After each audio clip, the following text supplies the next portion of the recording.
करेंगे। हम चलते हैं हमारे जयेश भैया के पास। धन्यवाद। बहुत बहुत धन्यवाद। शानदार। जो भी साथी अभी बता रहे हैं उन सभी साथियों का हार्दिक स्वागत है इस माइंड पावर प्रोग्राम के। तो जो भी साथी जाग रहे हैं जल्दी से जल्दी अपनी हाजिरी लगा देंगे और थोड़ी सेवा कर देंगे। साथियों को बुलाएं, लिंक भेजिए, मिस कॉल कर दो। चलते हैं सर के पास। आइए बने, सब स्वागत है।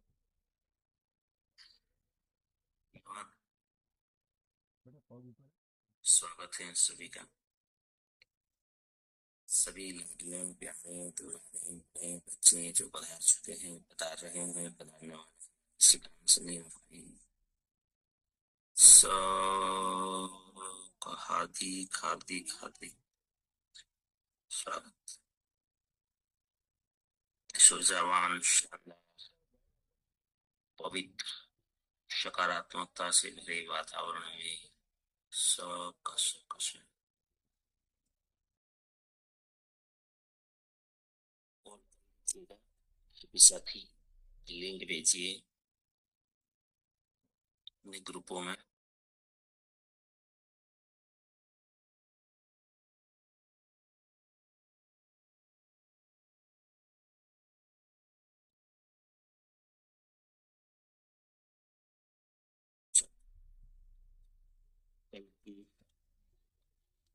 कुछ बातें याद हैं तो वेलकम, स्वागत।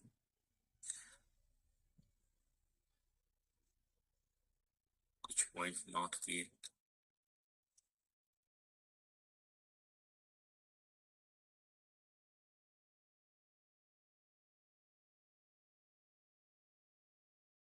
ठीक है, तो जी धन्यवाद। कौन कौन से गुण हमें चारित्रवान बनाता है? पवित्र विचारों, नैतिकता, सत्य बोलना, वाणी व्यवहार, दृष्टिकोण अच्छा होना जरूरी है। अष्टगुण में समाज का लाडला, सबसे प्यारे, भगवान का लाडला बनना है। जवाबदारियों से विचार, वाणी, चारित्र कर्म से चारित्रवान बनना है। ईश्वर का सबसे प्यारा बनना है। निर्दोषता, अच्छे आदतें, कठोर परिश्रम, साहस और गुण हमको चारित्रवान बनाता है। हर सेकंडे પોતાની मर्यादा होती है। सतत हर पल कम काम करते हैं, माइंड में रखते हैं। जी धन्यवाद सर। धन्यवाद सर। तो जितेंद्र सर।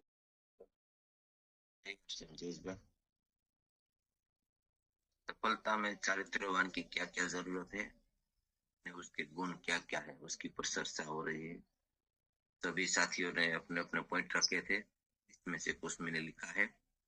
पवित्र विचार, नैतिकता, सत्य, ईमानदारी, वाणी, धैर्य, परिश्रम, साहस, प्रेम, निष्ठा, पवित्रता, मर्यादा, व्यवहार, करुणा, संयम, साहस और कृतज्ञता।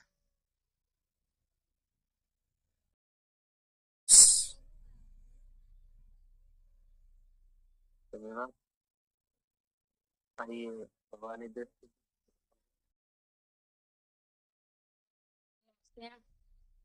कल का सवाल था कि कौन कौन से गुण हमें चरित्रवान बनाते हैं। तो लगभग तो सारे पॉइंट आ गए, फिर भी मैं बताना चाहती हूँ कि धन्यवाद का भाव है, सच्चाई है, कठोर परिश्रम है, जवाबदारी है, हमारे पवित्र विचार है, करुणा है, मेहनत है, धीरज, वाणी, वर्तन और हमारी आदतें है, और अनुशासन है, देखने का नजरिया है, प्रेम और समर्पण है। जो हमारे चारित्रवान बनाने के जो पॉइंट है और हमारी गुडविल से ही कहते हैं ना, तो हमारे चारित्र से ही हमारी गुडविल पैदा होती है। जी सर, धन्यवाद। ये सारे पॉइंट कल सर ने बताए थे। बहुत बहुत धन्यवाद। ये तनिषा जी।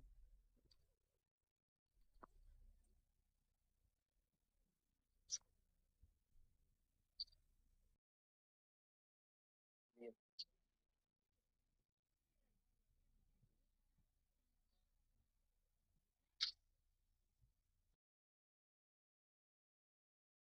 जी। बोलिए, आपका माइक खुला संसद कल का विषय था चरित्रवान। तो चरित्रवान तो दया होती है, धर्म होता है, परिवार में विश्वास दिलाना है।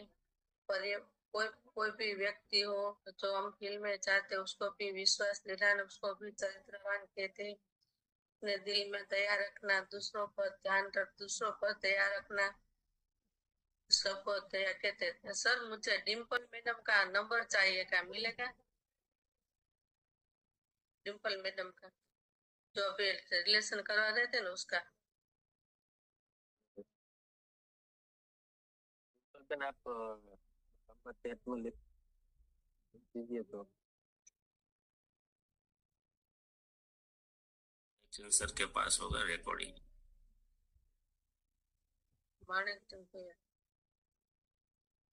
चैट में लिखा हुआ है माणिक चंद जी का नंबर। वो जैसा जो है ना, उसमें लिखा हुआ है माणिक चंद जी ने।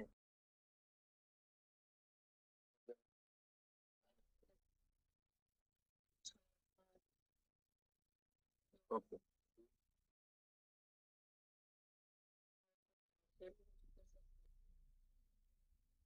बिल्कुल बिल्कुल।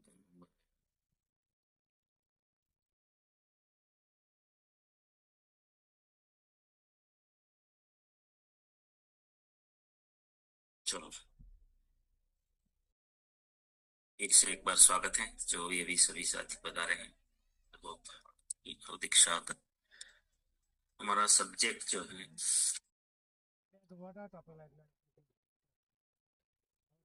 चरित्रवान। मेन हमारा जो उद्देश्य है सफल होना, भौतिक, मानसिक, सामाजिक, आध्यात्मिक और क्षेत्र में। और सफलता का मतलब ये नहीं कि सब कुछ पूरा हो जाए, लेकिन ग्रोथ को सफलता बोलते हैं। हम भले एक स्टेप भी आगे बढ़े तो हम ऊंचाई पे तो गए ना, चाहे वो भौतिक रूप से हो, मानसिक रूप से हो, सामाजिक हो या आध्यात्मिक। हम एक स्टेप भी आगे बढ़ते हैं तो हम ऊपर जाते हैं, क्योंकि ये बहुत बड़ी प्रोसेस है। और वो ऐसा नहीं कि तुरंत हो जाएगा, एक बार में हो जाएगा। और हो भी सकता है, ऐसा नहीं कि नहीं भी हो सकता। ऐसे एग्जाम्पल भी हम बार बार याद करते हैं, जैसे तोरल वाला, वाल्मीकि जी वाला। इन लोगों ने चारित्र को बदला था, तुरंत में एक झटके में बदल दिया था, तो सीधा संत बन गए थे। है कुछ नहीं, ऐसे तो थॉट्स बदलने हैं तुरंत में, तो वो हमारे हाथ में भी है, तुरंत बदल सकते हैं इस चीजों को। अभी चारित्रवान बनने में, मतलब चरित्र में सच्चाई, जैसे सत्य,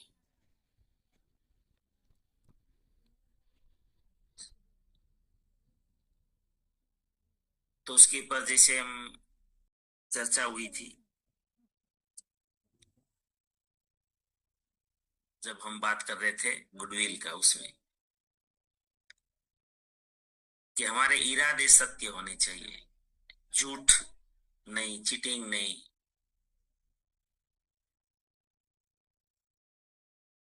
क्योंकि चारित्र का मतलब एक ही होता है कि भरोसा। लोग विश्वास करें। लोग विश्वास कब करेंगे? जब डाउट नहीं होगा किसी भी चीज में, ये कभी गलत नहीं कर सकते हैं, ये झूठ नहीं बोल सकते हैं, ये गलत सलाह नहीं दे सकते हैं, मिसगाइड नहीं कर सकते हैं।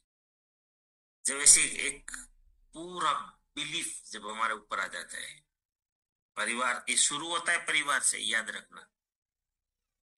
कोई महान नहीं बन जाता, शुरुआत हमेशा अपने परिवार से होती है। पहले तो ये सब चीजें हमारे परिवार वाले हमारे पे भरोसा करें। पहले हीरो बनना है, परिवार का हीरो। और हमारी सीरीज चलती थी लाडला बनो, उसमें यही सब्जेक्ट रहता था, शुरू कहां से करें।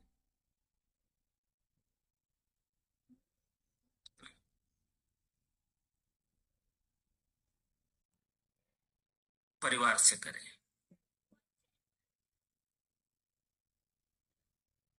हमारा चारित्र घड़तर परिवार से ही होता है। बाद में कोई गुरु काम करते हैं हमारे ऊपर, फिर समाज का भी होता है, फिर हमारा कार्य क्षेत्र हमें ऐसा बना देता है जो कार्य क्षेत्र हम पसंद करें। तो यहाँ पर हमने गुण, जो गुण की चर्चा की, तो बहुत सारे गुण हैं और लिखवा तो दिया।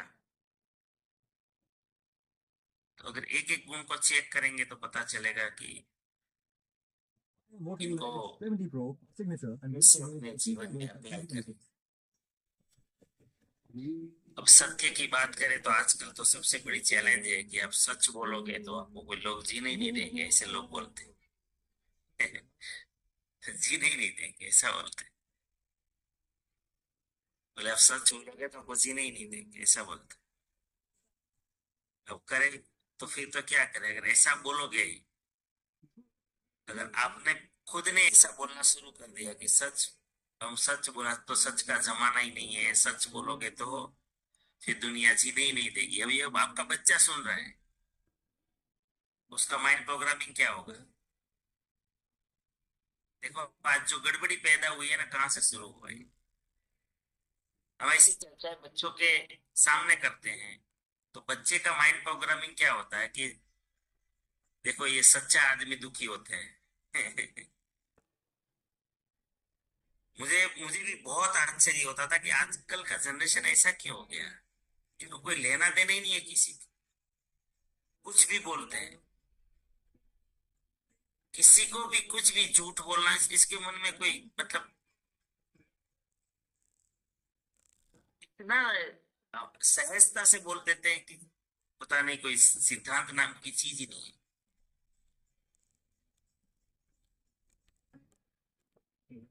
फिर बाद में जाके समझ में आया, जो शोध करते गए, कि ये ओपनली सब बोलने लग गए हैं।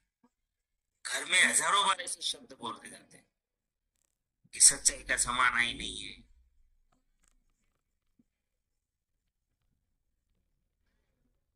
तो बच्चा तो विश्वास करता है माता पिता के ऊपर और परिवारजनों के ऊपर, तो गलत प्रोग्रामिंग पकड़ लेता है। और आप देखोगे, मैंने ऐसे ऐसे केस देखे हैं जयेश भाई, कि जिनके माता पिता बहुत अच्छा सच्चाई से सामाजिक कार्य कर रहे हैं और उसके बच्चे इतने खराब निकले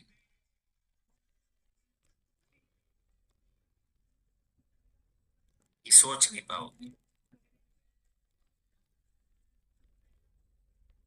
मतलब व्यसनी, व्यभिचार, और उसके पिताजी को देखोगे ना तो समाज सेवक है।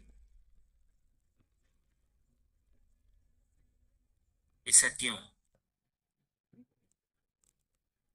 ये भी कभी सोचोगे तो पता चलेगा। इसीलिए हम अगर चरित्रवान समाज निर्माण करना चाहते हैं, चरित्रवान परिवार में हमारे बच्चों को हमें चरित्रवान बनाना चाहते हैं, तो हमारी चर्चाओं के भी कंट्रोल करना,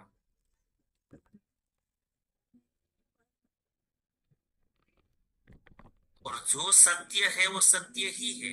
चारित्र्य से आप कभी अनदेखी नहीं कर सकते, कॉम्प्रोमाइज नहीं कर सकते, तो नहीं कर सकते। अगर ऐसे हम बातें बोलने लग जाएंगे तो फिर हमारे बच्चों पे बिल्कुल वो रास्ता ही भटक जाएगा। ईमानदारी, आज ईमानदारी का जमाना ही नहीं। लोग बोलते हैं ना आज ईमानदारी का जमाना ही नहीं। तो ये बोलते वक्त इंसान सोचता भी नहीं, सोचता ही नहीं कि मैं क्या बोल रहा हूं, मैं कौन से बीज डाल रहा हूं। फिर जब मैं शब्द ब्रह्म है वो घूम कर वापस आता है चक्रवृद्धि ब्याज के साथ। जब हम ऐसा बोल देते हैं ना क्या सत्य का जमाना नहीं है, ईमानदारी का जमाना नहीं है,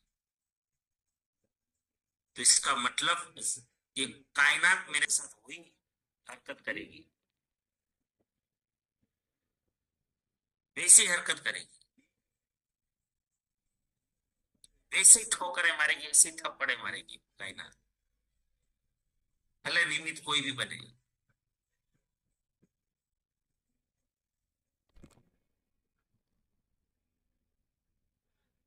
इनका सीधा अर्थ क्या होता है पता है? जब हम बोलते हैं ना सत्य का जमाना ही नहीं है, ईमानदारी का जमाना नहीं है,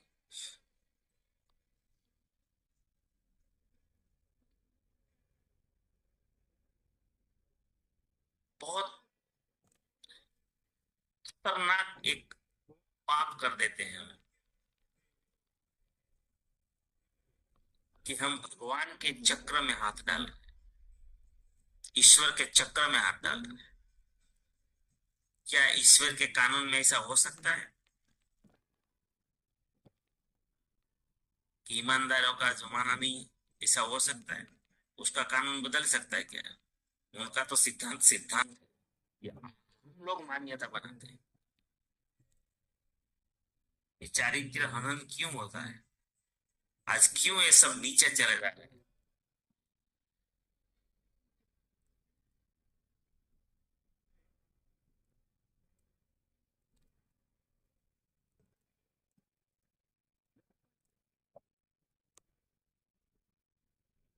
क्यों?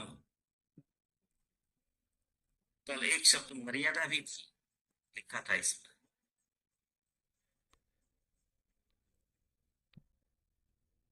हमें ये चीजों में मर्यादा रखनी पड़ेगी, बोलने में, सोचने में, व्यवहार में, वर्तन में। अगर हमने इस मर्यादा को याद नहीं रखा तो फिर हमारे बच्चों पे, हमारे समाज में इनका गहरा प्रभाव जाएगा। ऐसे कुछ भी नहीं बिगड़ा है।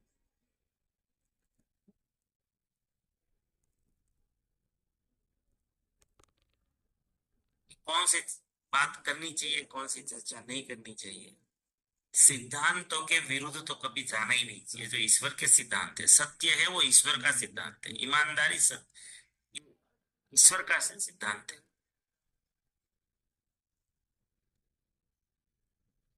उसके अगेंस्ट में अगर हम जब बोलेंगे तो उनका परिणाम बहुत खराब होगा।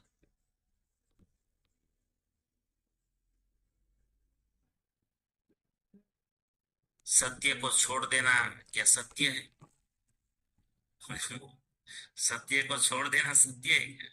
ईमानदारी को छोड़ देना कोई सत्य है क्या? ये सब क्षणिक है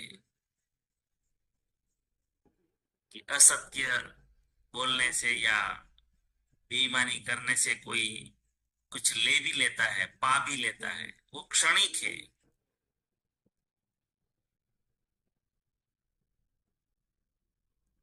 और आज अब सबके मन में ऐसा हो भी रहा होगा कि तो फिर वो ऐसे लोग क्यों सफल हो जाते हैं जो बेईमानी करते हैं, भ्रष्टाचार करते हैं। ऐसे लोग तो बहुत पैसे वाले होते हैं।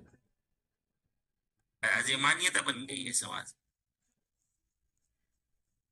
लेकिन ये बिल्कुल सत्य नहीं है। और देखिए उसके पास चीज क्यों आती है, मैं आपको बताता हूँ। ईश्वर का कानून क्या है, ईश्वर का सिद्धांत क्या है? कोई भी हो उनको कर्म का फल देना है, उनका सिद्धांत ये है। इसीलिए उसके पास है। उसने मेहनत तो की ना, अपने चोरी करता है आदमी तो चोरी करने के लिए मेहनत तो की ना। साहस खतरनाक किया है उसने।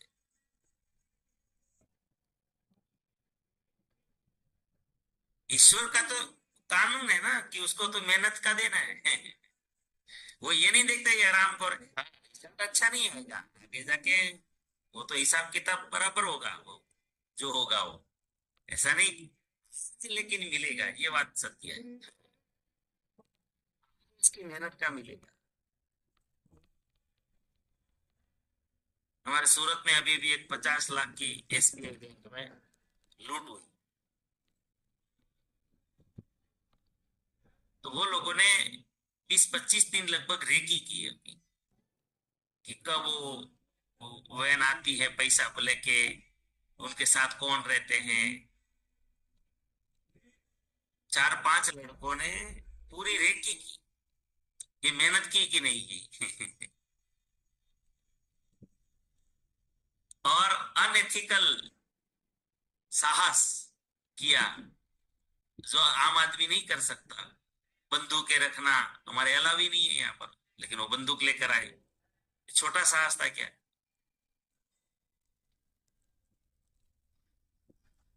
और वो लूट के चले गए।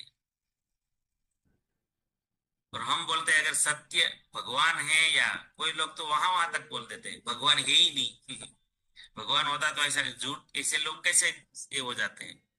अरे भाई, भगवान का सिद्धांत है कि कर्म का फल देना। उसने उस लेवल का कर्म किया, उस लेवल का साहस किया, तो आज वो लग गया। इसका मतलब ये नहीं कि उसको 50 लाख उसके पास रह जाएगा।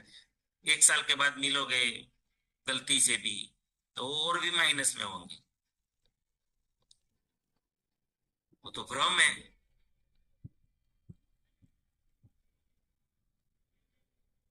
तो हमें कभी भी ये बातें नहीं करनी, इसमें हमें मर्यादा रखनी है कि सच्चाई का जमाना नहीं है, ईमानदारी का जमाना नहीं है।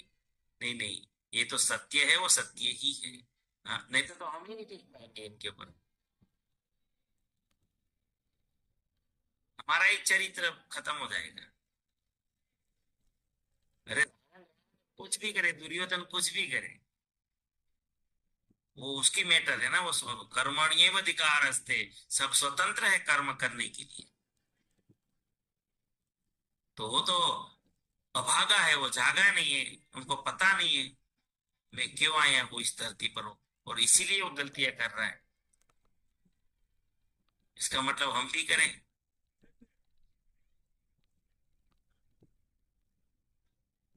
कोई गलत कर रहा है उसका मतलब हम भी गलत करें।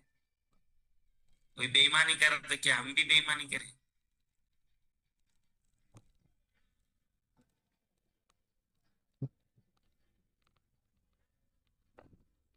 तो ये धीरे धीरे अगर हमने इन चीजों को समझा नहीं तो बहुत गलत प्रोग्रामिंग चालू हो जाएगा। और भगवान ने हमें इसे रोकने के लिए भेजा है। लेकिन हम लोग, हमारा तो भाई वो भी एक ये हो गया है। हमसे क्या हो सकता है? हम क्या कर सकते हैं? हमसे क्या हो सकता है? ये आता है सबके। वो हमारे से क्या हो, हम अपने से क्या हो? अरे भाई, अकेले से होगा या नहीं होगा वो कौन पूछता है? भगवान ये नहीं पूछता। लेकिन भगवान तो ये पूछेगा, तो वो मेरा सिद्धांत ही नहीं है। तुझे कर्म करने का मैंने अधिकार दिया था। मैंने ये कहा किया था कि तू जगत को बदल कर रहा, तुझे तेरा कर्म करना चाहिए ना। तुझे तेरा कर्म को पकड़ के रखना चाहिए था ना। अरे तू एक छोटा सा गमला भी ठीक करता है तो भी मेरे लिए तो वो बहुत बड़ी चीज है। जरूरी नहीं कि तू पूरा समाज बदल दे, लेकिन तेरा प्रयत्न तो यही होना चाहिए।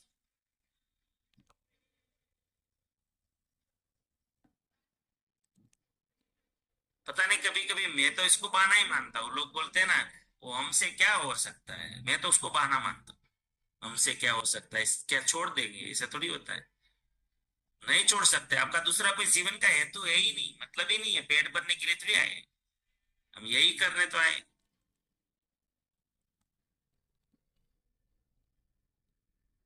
मनुष्य का कोई मतलब ही नहीं है इस धरती पर और कोई। नहीं नहीं ऐसा ही चलेगा, नहीं तो बिगड़ चुका है, बिगड़ चुका है तो ऐसा थोड़ी बिगड़ चुका है, बोल बोल के ही तो बिगड़ है, कोई बिगड़ चुका है।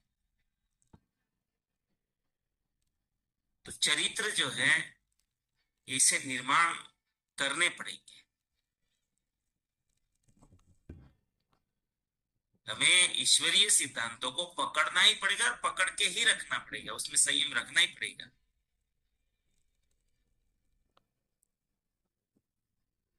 चाहे आप परिवार में काम करें, चाहे अपनी सोसाइटी में करें, अपने गांव में करें, लेकिन ये सिद्धांतों को नहीं छोड़ सकते, नहीं छोड़ सकते।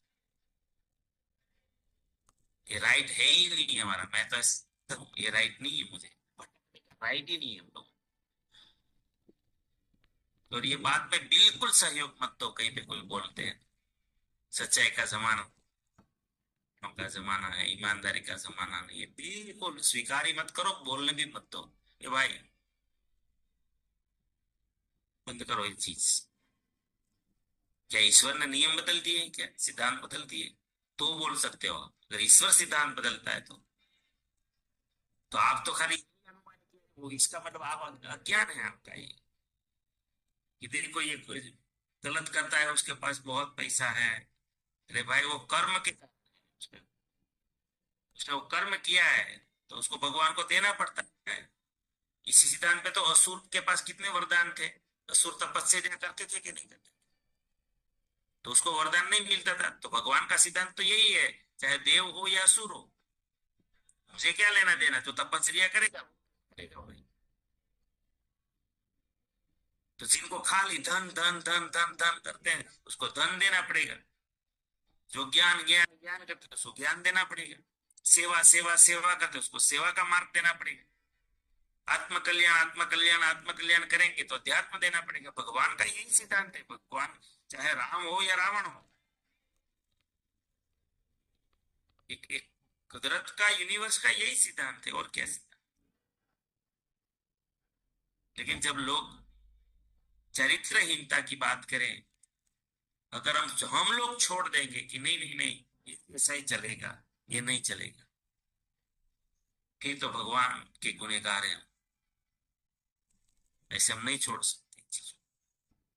खराब करने वाला होगा, आप इतना तो ट्रस्ट करो कि जिसने गलत किया है वो भोगतेगा, 100% भोगतेगा, कंपाउंडिंग इंटरेस्ट के साथ भोगतेगा। ये चिंता हमें क्यों नहीं, हमें क्यों करनी है, वो तो भगवान करेगा जो करना है, वो है ना। लेकिन हम सच्चाई का मार्ग छोड़ दें, हम सत्य को छोड़ दें, हम ईमानदारी को छोड़ दें, हम प्रयासों को छोड़ दें, ये नहीं चल सकता। फिर तो ईश्वर को जवाब देना पड़ेगा।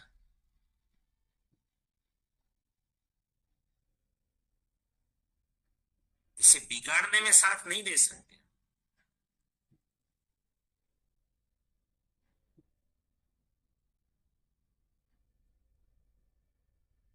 चलो, तो चरित्र का जो सब्जेक्ट है ये गहरा तो है।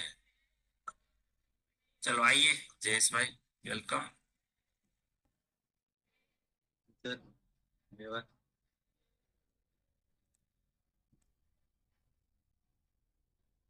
आइए, वेलकम। साथी बात रखिए।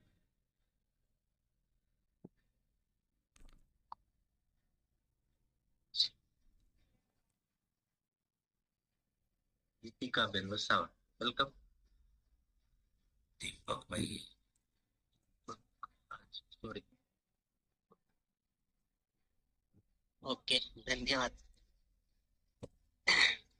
सर, जैसे कि हमें फिजिकली जब भी मैन पावर होता था तब भी हमें सुनने को मिला था कि विचार था पहला पण विचार हो सर। तो क्या है कि हमें जो भी हम सोचते हैं वो हो जाता है। जैसे कि हमें हमारे अपलाइन को जब भी फोन करते हैं ना, तब वो लोगों का भी ये कलर ट्यून बजता है। मैंने भी रखा था, लेकिन बाद में फिर रिचार्ज खत्म हुआ, उसके बाद मेरा भी चेंज हो गया है। लेकिन क्या है कि उसमें हम जब भी सुनते हैं कि जैसा सोचोगे वैसा बन जाओगे, तो ये जो गीत जब भी बजता है ना, तो वो अंदर से कुछ ऐसा होता है कि हमें कुछ बदलना चाहिए। और जैसे कि सर ने बताया कि जो मांगोगे वो मिलता ही है। जैसे कि वो जो चिड़िया वाला एक दिन शायद किसी ने एग्जाम्पल दिया था कि जंगल में जब आग लगी थी तब चिड़िया चोंच में पानी लेकर आती थी। यही है कि हमें जो सत्य का काम करना है। जैसे कि खराब काम करने वाले तो बहुत सारे लोग हैं, लेकिन हमें क्या चुनना है वो हमारे पे डिपेंड करता है। क्योंकि अंदर का आत्मा तो बोलेगा ही अगर हम पूरा करेंगे तो। जैसे मैंने भी अंतरात्मा से जब भी हम पूछते हैं तो जैसे कि गुरुकुल में भी हमें बताते हैं कि अगर हमें अंतरात्मा से जागना है तो हमें यही काम करना है। तो मेरे से ज्यादा बहुत यहाँ पे अनुभवी लोग हैं, तो मैं अपनी बात इतनी ही रखूंगा सर। तो धन्यवाद। और जय सर। बहुत बहुत धन्यवाद सर। दीपक भूपत सर, वेलकम। नमस्कार। आज की बात तो भारत में क्या है कि हमारा जो सफेद कपड़ा है उसमें एक छोटा सा दाग है, तो वो आदमी को पहले नजर आता है। पूरा सफेद फिर इसमें छोटा सा दाग है तो वो पहले नजर आता है।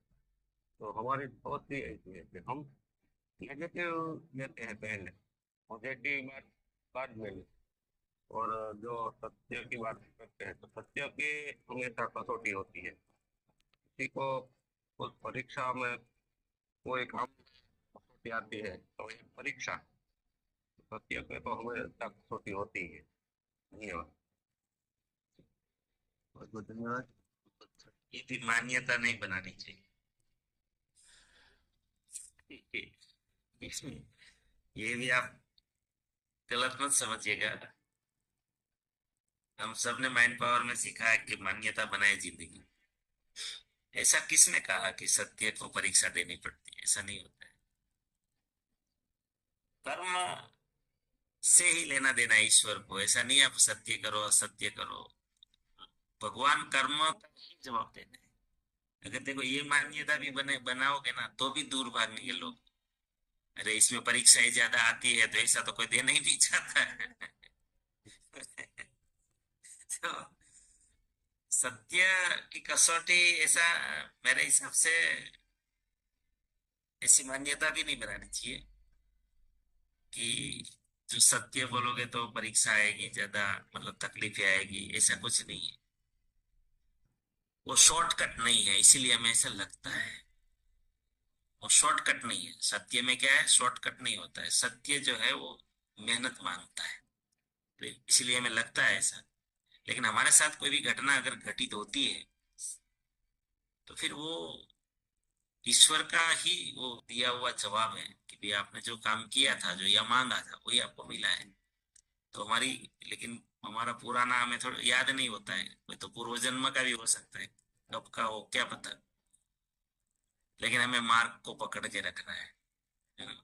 अगर देखो हम ऐसी मान्यता बनाएंगे तो बार बार आपको कसौटी आएगी। ये तो कर्म कर दिया ना, अभी हमने बोल दिया, तो बोलना भी तो कर्म है, सोचना भी तो कर्म है। अगर आपने ऐसा बोल दिया कि सत्य की कसौटी होती है तो फिर होगी। ये चीज बहुत गहरी चीज है, ये छोटी छोटी चीजें, और यही गलतियों में हम फंसते जाते हैं। जनाब आइए, वेलकम। पर ये आया था कहाँ से, ये भी मैं जरा बता दूं आपको कि सत्य की कसौटी होती है। ये सत्य को टिकाने के लिए आश्वासन था। ये जो शब्द प्रयोग आया है ना, ये आश्वासन के लिए आया है कि लोग सत्य का मार्ग न छोड़े। तो जिनके साथ एक सत्यवादी व्यक्ति के साथ जब ऐसी घटनाएं होती है ना, तो फिर उसको आश्वासन के लिए बोला जाता है कि भाई अगर सत्य के मार्ग पर चलते हो ना तो कसौटी होती है। तो इसका मतलब ये नहीं कि सिद्धांत नहीं है। समझ में आया? ये आश्वासन है, और उसको अगर आपने स्ट्रांगली बना दिया ना तो ये आपको बार बार जीवन में सामना करना पड़ेगा। जी मैंने बोलो तो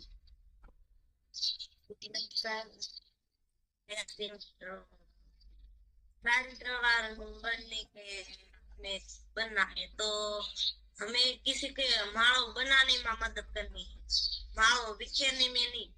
तो हम ऐसा बन सकते हैं। हमें किसी की मदद करनी है, हमें किसी का माला बिखेरने में नहीं। धन्यवाद।